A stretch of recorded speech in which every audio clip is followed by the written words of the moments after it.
சமூகம் டிவியினுடைய நேர்கள் அத்தனை பேருக்கு அன்பான வணக்கம். இன்றைய தினமும் சமூகம் டிவியினுடைய மற்றொரு ஆய்வு பகுதியினூடாக இணைந்திருக்கிறோம். இன்றைய இந்த ஆய்வு பகுதியில் என்ன பார்க்க இருக்கிறோம் அப்படின்னு சொன்னால், இஸ்ரேல் மற்றும் ஹமாஸ் அமைப்பினருக்கு இடையே 15 மாதங்களாக நடந்து வந்த சண்டையானது தற்போது நிறைவேற்க வந்திருக்கிறது. இதையடுத்து இந்த போர் நிறுத்த ஒப்பந்தத்தை அமெரிக்க ஜனாதிபதியாக தேர்ந்தெடுக்கப்பட்டுள்ள டொனால்ட் ட்ரம்ப் வரவேற்றிருக்கிறார். இதேவேளை காசா பகுதியில் போர் நிறுத்தம் எட்டப்பட்ட நிலையில் ஹமாஸ் அமைப்பு அறிக்கை ஒன்றை வெளியிட்டிருக்கிறது.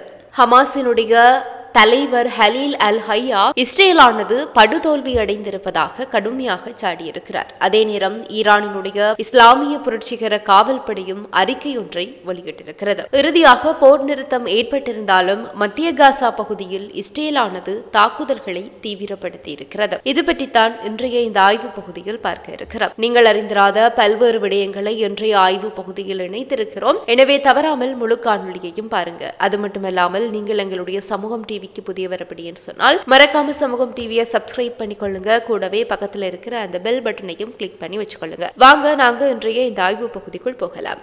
கடந்த 15 மாதங்களுக்கு மேலாக நடைபெற்று வந்த போரை முடிவிற்கு கொண்டு வருவதற்கு இஸ்ரேலும் ஹமாஸும் தற்போது ஒப்புக்கொண்டிருக்கின்றன. அமெரிக்காவினுடைய அதிபராக டொனால்ட் ட்ரம்ப் பதவியேற்க இருக்கின்ற நிலையில் இஸ்ரேலினுடைய பணிய கைதிகள் விடுவிக்கப்படவில்லை என்றால் ஹமாஸ் மோசமான விளைவுகளை சந்திக்க நேரிடும் என்று அவர் எச்சரித்திருந்தார். இந்த நிலையில் பணிய கைதிகளை விடுவிப்பது தொடர்பாகவும் போர் நிறுத்த ஒப்பந்தம் தொடர்பாக இஸ்ரேல் அளித்த வரைவு ஒப்பந்தத்திற்கு ஹமாஸ் அமைப்பினர் ஒப்புதல் அளித்திருக்கிறார்கள்.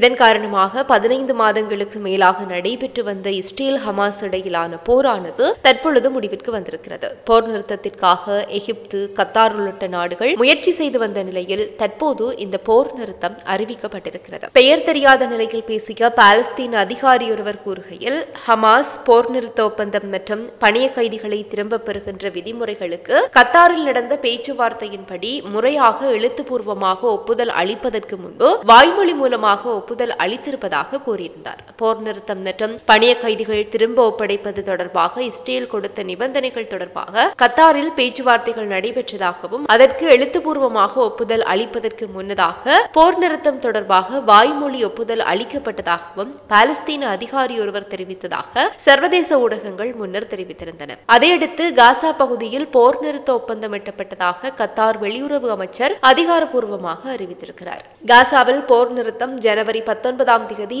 ஞாயிற்றுக்கிழமை முதல் அமலுக்கு வரும் என்று கத்தார் வெளியுறவு அமைச்சரும் பிரதமரும் தன்னுடைய செய்தியாளர் சந்திப்பில் கூறியிருப்பதாக அல் ஜசீரா செய்தி வெளியிட்டிருக்கிறது. இஸ்ரேல் முன்னெடுத்த 15 மாதங்கள் நீண்ட கடுமையான போரானது முடிவிற்கு வருகின்ற நிலையில் முதல் கட்டமாக 33 பணிய கைதிகளை விடுவிக்க இருப்பதாக ஹமாஸ் படைகள் ஒப்புக்கொண்டிருக்கின்றன. ஜனவரி 19ஆம் தேதி முதல் இந்த போர் நிறுத்தம் அமலுக்கு வருகிறது. இதையடுத்து 6 வாரத்தில் மொத்தம் 33 பணிய கைதிகள் விடுவிக்கப்பட இருக்கிறார்கள். இதில் பெண்கள், சிறார்கள் மற்றும் 50 வயதிற்கு மேற்பட்டவர்கள் அடங்குவார்கள் அப்படின்னு சொல்லிய தகவல் வெளியாக இருக்கிறது. பணிய கைதிகளுக்கு பதிலாக இஸ்ரேல் நிர்வாகம் 1650 வரையான பாலஸ்தீன கைதிகளை சிறையில் இருந்து விடுவிக்க இருக்கிறது. அதாவது ஹமாஸ் விடுவிக்கின்ற ஒவ்வொரு பொதுமக்களுக்காக 30 பாலஸ்தீன கைதிகளை இஸ்ரேல் விடுவிக்கும். அத்துடன் ஒவ்வொரு பெண் ராணுவ வீரருக்கும் பதிலாக 50 பாலஸ்தீன கைதிகளை விடுவிக்கின்ற ஒப்பந்தம் முன்னெடுக்கப்பட்டிருக்கிறது. அது மட்டுமின்றி இந்த 6 வார காலத்தில் காசாவில் இருந்து இஸ்ரேல் ராணுவம் படிப்படியாக வெளியேற இருக்கிறது. முதற்கட்ட போர் நிறுத்தத்தின் 16வது நாள் 2ஆம் கட்ட போர் நிறுத்தம் தொடர்பான பேச்சுவார்த்தைகள் துவக்கப்படும். இதில் எஞ்சியிருக்கின்ற அனைத்து பணிய கைதிகளையும்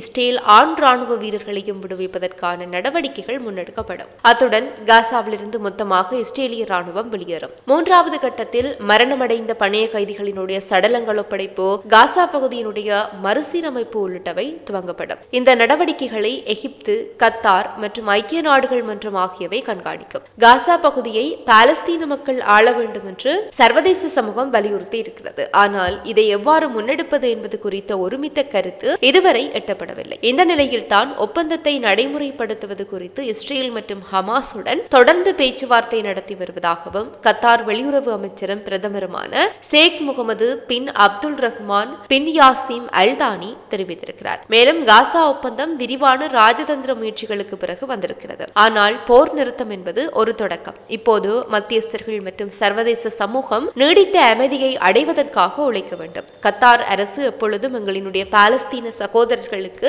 தொடர்ந்து ஆதரவளிக்கும் என்பதை காசா பகுதியில் இருக்கின்ற நமது சகோதரர்களுக்கு நான் கூற விரும்புகின்றேன் அப்படின்னு சொல்லியும் கத்தார் பிரதமர் வலியுறுத்தி இருக்கிறார்.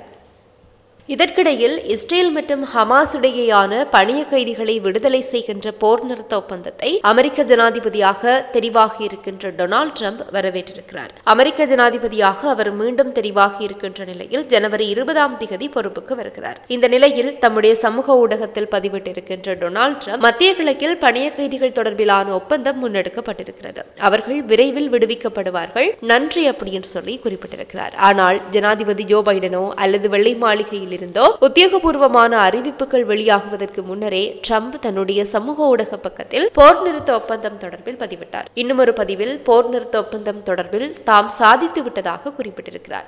நவம்பர் மாதம் சாதனை வெற்றியை பதிவு செய்ததன் அடிப்படையிலேயே இந்த ஒப்பந்தம் சாத்தியமாகி இருக்கிறது என்றும் ட்ரம்ப் சுட்டிக்காட்டியிருக்கிறார். தாம் ஜனாதிபதியாக பொறுப்புக்கு வருவதற்கு முன்னர் பணிய கைதிகள் விடுவிக்கப்படவில்லை என்றால் மிக மோசமான விளைவுகளை எதிர்கொள்ள நேரிடும் என டொனால்ட் ட்ரம்ப் வெளிப்படையாக மிரட்டல் விடுத்திருந்ததும் இந்த ஒப்பந்தம் நிறைவேற அழுத்தம் அளித்திருக்கிறது என்றே கூறப்படுகிறது. ஒப்பந்தம் செயலுக்கு வருகின்ற நிலையில் பாலஸ்தீனர்களுக்கும் இஸ்ரேலியர்களுக்கும் இடையே கலவையான உணர்ச்சிகள் இருக்கின்றன. காசாவில் ஏராளமான மக்கள் இந்த செய்தியை கொண்டாடுகிறார்கள். ஆனால் சில இஸ்ரேலியர்கள் சந்தேகத்தை வெளிப்படுத்தி இருக்கிறார்கள். அனைத்து பணிய கைதிகளையும் ஹமாஸ் திருப்பி அனுப்புகின்ற வரை இந்த ஒப்பந்தத்தை நம்ப மாட்டோம் அப்படின்னு சொல்லியும் அவர்கள் கூறுகின்றார்கள். இதேவேளை காசா பகுதியில் போரை நிறுத்த போர் நிறுத்த ஒப்பந்தம் எட்டப்பட்டதாக மத்தியஸ்தர்கள் புதன்கிழமை இரவு அறிவித்ததை தொடர்ந்து பாலஸ்தீன எதிர்ப்பு இயக்கமான ஹமாஸ் அமைப்பு அறிக்கையொன்றை வெளியிட்டிருக்கிறது. கடந்த 15 மாதங்களாக பாலஸ்தீன மக்களினுடைய வியத்தகு எதிர்ப்பு மற்றும் காசா பகுதியில் நம்முடைய வீரம் செறிந்த போராட்டத்தினுடைய விளைவுதான் இந்த போர் நிறுத்தம் அப்படின்னு சொல்லி ஹமாஸ் அமைப்பு குறிப்பிட்டிருக்கிறது. இந்த போர் நிறுத்த உடன்படிக்கை மற்றும் காசாவில் போர் நிறுத்தம் என்பது நம்முடைய மக்களுக்கும் எமது எதிர்ப்புக்கும் உலக சுதந்திரம் தேடுபவர்களுக்கும் ஒரு சாதனையாக பார்க்கப்படுகிறது. மேலும் இது எதிரிக்கு எதிரான போராட்டத்தில் ஒரு திருப்புமுனையாகும். பாலஸ்தீன தேசத்திற்கு எதிரான சியோனிச எதிரியினுடைய படையெடுப்பு மற்றும் போரை நிறுத்துவதற்கு இஸ்ரேலினுடைய இரத்தக்களரி கொலைகள் மற்றும் இனப்படுகொலைகளை முடிவிற்கு கொண்டு வருவதற்குமான காசாவினுடைய பொறுமை மற்றும் எதிர்ப்பு நடவடிக்கைகள் என்பவற்றோடு மக்கள் மீதான ஹமாஸ் அமைப்பின் பொறுப்பின் அடிப்படையில் இந்த ஒப்பந்தம் அமைந்திருக்கிறது என்றும் ஹமாஸ் அமைப்பு தெரிவித்திருக்கிறது. பாலஸ்தீனர்களுக்கு ஆதரவளித்த அனைத்து நாடுகளுக்கும் ஒப்பந்தத்திற்கு மத்தியஸ்தர்களாக இருந்தவர்களுக்கும் குறிப்பாக கத்தார் மற்றும் எகிப்திற்கும் ஹமாஸ் அமைப்பு இந்த அறிக்கையில் நன்றி தெரிவித்திருக்கின்றமை குறிப்பிடத்தக்கது.